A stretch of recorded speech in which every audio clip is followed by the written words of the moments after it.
అగ్ర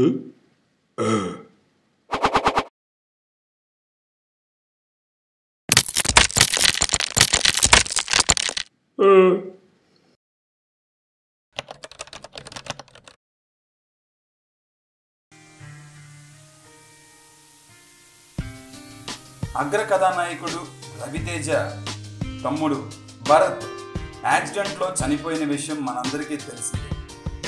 అది వాళ్ళ కుటుంబాన్ని ఎంతగానో కలిచివేసింది. అయితే భరత్ వ్యక్తిగతంగా చాలా మంచివాడని, కానీ దొరలవాట్లకు వ్యసనాలకు బానిసైపోయి అలా అందరినీ దూరం చేసుకుంటూ వచ్చాడని వాళ్ళ సన్నిహితులు కొంతమంది చెప్తున్నారు.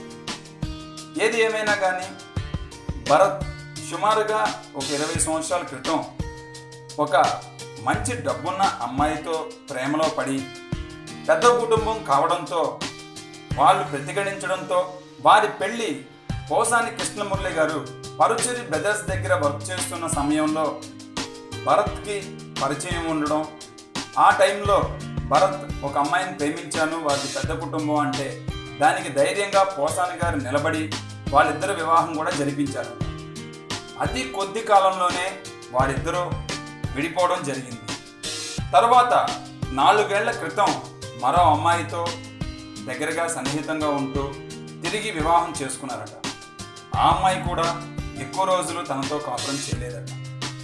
ఏది ఏమైనా భరత్ వ్యక్తిగతంగా ఎంత మంచివాడైనా దొరలవాట్లకి, ముఖ్యంగా మందుకి, అలానే డ్రగ్స్కి బాగా బానిసైపోవడంతో తనను తానే కంట్రోల్ చేసుకోలేని పరిస్థితికి వెళ్ళిపోవడంతో ఏ ఒక్కరూ తనకి సహకరించకపోగా తనకి అందుబాటులో ఉండటానికి కూడా ఎవరు ఇష్టపడేవారు కాదట. దాంతో తీవ్ర మనస్తాపానికి కూడా గురవుతూ ఉండేవాడని ఒక వార్త. 2 పెళ్లిళ్ళు చేసుకున్నప్పటికీ కనీసం ఏ ఒక్కరూ కూడా చివరి చూపు చూడటానికి కానీ, చివరి చూపు గురించి మాట్లాడడానికి కానీ, దగ్గరగా రావడానికి కూడా ప్రయత్నించలేదు. అంటే భరత్ వ్యసనం వారిని ఎంతగా బాధించిందో అర్థం.